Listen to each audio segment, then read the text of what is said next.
Sa kaniuno, si Kristo ang akong kahayag, ang dunay pagbulutan, ang mananambal, ang mapagnunon, ang panatong wala pa kaumuli, o ang bagong bino.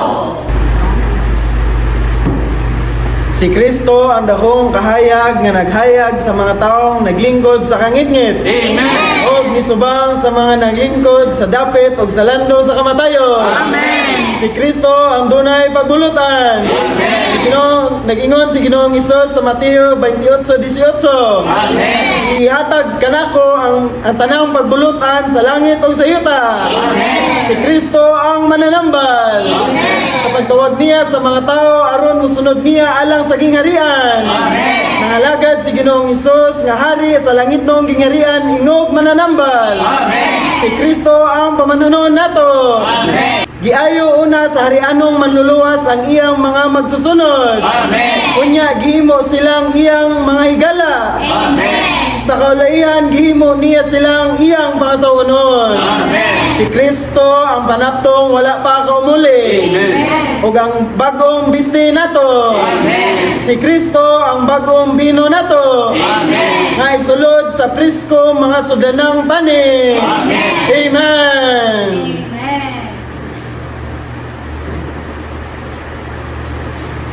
1:4. Amen. Niya ang kinabuhi. Amen. O ang kinabuhi mahoy kahayag sa mga tao. Amen. Amen. Si Kristo ang dakong kahayag. Amen. Nga naghayag sa mga taong naglingkod sa kangitngit. Amen. Usa siya ang kahayag o magkuha sa atong kangitngit. Amen. Aron musanag diha sa pagpadayag sa Dios o bogiya sa atong mga tiil ngadto sa dalan sa kalinaw. Unya magbasanagon ang mga matarong sama sa adlaw sa gingharian sa ilang amahan. Amen.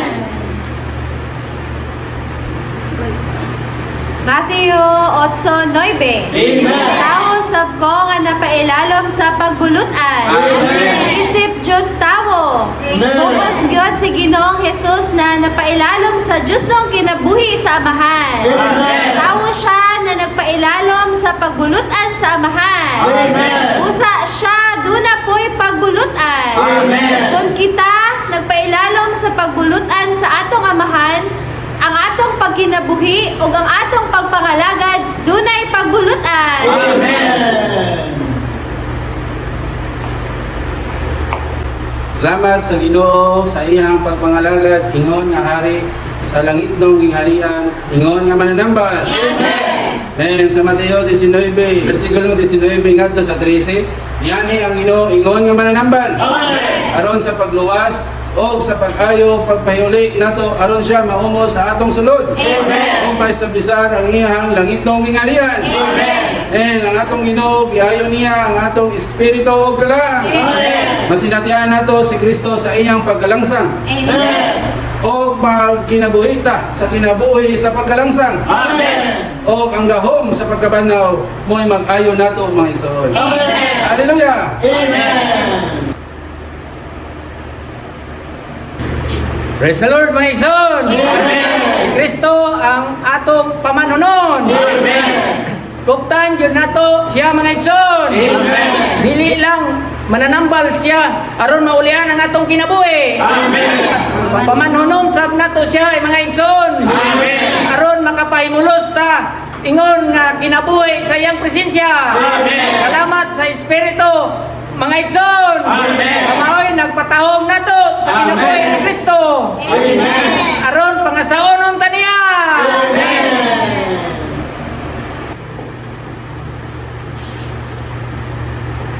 Amen. Si Kristo ang panaptong wala pa mahubuli o ang bagong bisti nato. Amen. Si Kristo ang panaptong wala pa mahumuli sugad sa iyang pagkatawo o paggalansang sa cross ingon sa panapton nga wala pa matarbahui. Amen. Tungod sa iyang pagkamatay o pagkabanhaw nahimo siyang bagong bisti nato. Amen. Nga magtabo nato aron matarungon ta diha sa Dios o mahimong kahinatnan niya.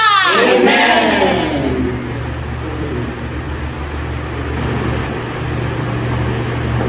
Si Kristo ang bagong bino nato. Sunod sa preskong sudanang panit. Nagtimaan ang bagong panit ni Kristo mismo nga bago.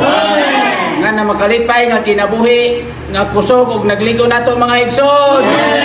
Makalipay nato pag-ayo. Ang preskong sudanang panit nagtimaan diha sa atong iglesyanong kinabuhi. Diha sa iglesia lokal isip bagong bino ni Kristo mismo nga kinabuhing makapaokyab nato. Raigo ng Ginoo.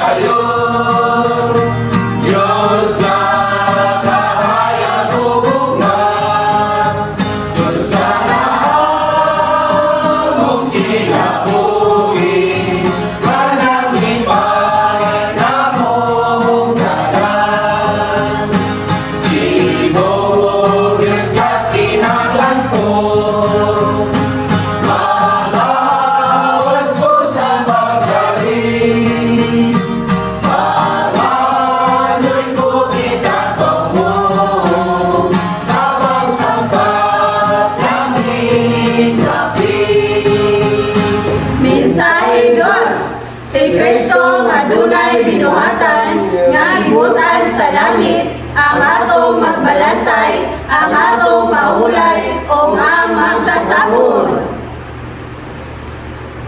Gipadayag si Kristo nga dunay binuhatan nga gibuhat sa langit ang sidsid sa iyang biste. Amen. Mateo 9:20-22. Amen. Nagtimaan ang biste ni Kristo nga matarong nga binuhatan niya. Amen. Nagtimaan ang sidsid ni Kristo sa langit ng pagbuot niya. Amen. Salamat sa Ginoo. Ang Diyos nga nagpuyo sa dili maduol nga kahayag, nahimong mahikap og mapahimusla nato. Si Kristo ang atong magbalantay. Kita ang iyang kardero. Na o Lord Jesus, salamat na sa Ginoo migsoon nga si Kristo dai ang atong magbalantay. Amen. Gidala kita niya sa lunaw nga sibsibanan nga mao si Kristo migsoon.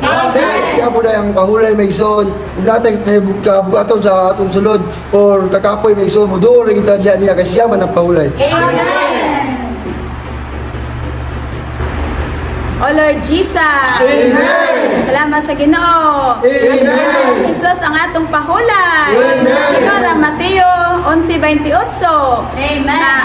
Ari nako kamong tanang naghago og nabugatan og papahulayon ko kamo. Amen. Ang atong paghago dili sa material nga mga butang kundi sa espirituhanong butang aron magmalampuson sa bisan unsang buhat. Amen. Ipakita sa Mateo 13 nga ang magsasabod mao gyud ang matahom nga persona ni Kristo. Ug ang binhi nga gisabod mao usab ang Ginoo mismo nga pagkalawas ni Kristo maigsoon. Usa ang kining binhi mga igsoon gisabod gyud ni Kristo nganhi sa atong kasing-kasing. Aron motubo siya dinhi kanato isip atong kinabuhi. Usa pay muslan lang gyud nato si Kristo isip sustansya nato. Aron motubo og madayag gyud siya dinhi kanato.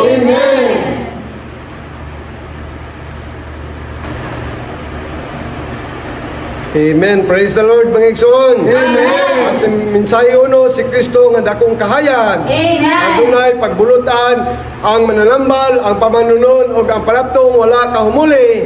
O ang bagong bino. Ang nagpakita, mga igsoon, siya ang kahayag na to, mga igsoon. Nagipasabot, mga igsoon, nga siya ang kahayag sa mga tao nga naa sa landong sa kamatayon. Kung sa giskutan po, siya po ang pagbulutan, mga igsoon. Giskutan sa Mateo, nga makabato ni pagbulutan kunay lalong punta sa pagbulutan sa uban mga igsoon. Siya po ang mananambal mga igsoon. Di lang nagtambal sa pisikal na to nga bahin. Nagtambal po siya sa kalag na to mga igsoon. Sa tuyo ang atong kalag o lawas mga igsoon. Magamit yun sa Ginoo.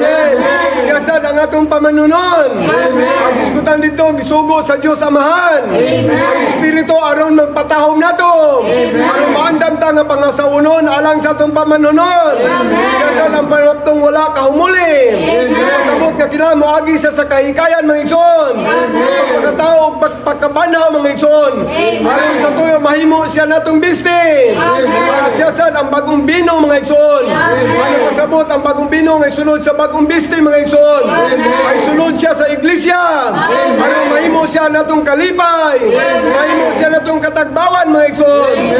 Sa mensahe dos mga igsoon gipakita nga si Kristo nga dunay binuhatan nga gibutan sa langit. Ang atong magbalantay, ang atong pahulay, ang atong magsasabot mga igsoon. Ipakita siya kita mga karniro mga igsoon. Si Kristo ang atong magbalantay. Siya na mo'y nagdala na to sa sibsibanan nga malunaw. Nagdiya na to aron matagbaw kita niya. Siya sa atong pahulay mga igsoon. At iskutan dito unsay atong gibuhat. Isa sa pagtuman sa kasuguan. Manabugatan kita na mga igsoon. Pagbuhat sa pisikal ug material nga butang. Salamat ang Ginoo nag-awhag karon mga igsoon. Tuo lang kita niya aron makabatong tagpahulay. Siya sad ang magsasabod mga igsoon. At iskutan to unsa katahom sa Ginoo nga magsasabod nato. Ang isabod mausab si Kristo mga igsoon. Ang ipasabot dito mga igsoon siya ang binhi. Ang pagtubo sa binhi mga igsoon. Depende na to unsang sustansya atong ihatag niya. Salamat nini mga igsoon. Aron matukod gyud ang iglesia nga gingharian sa Dios. Amen.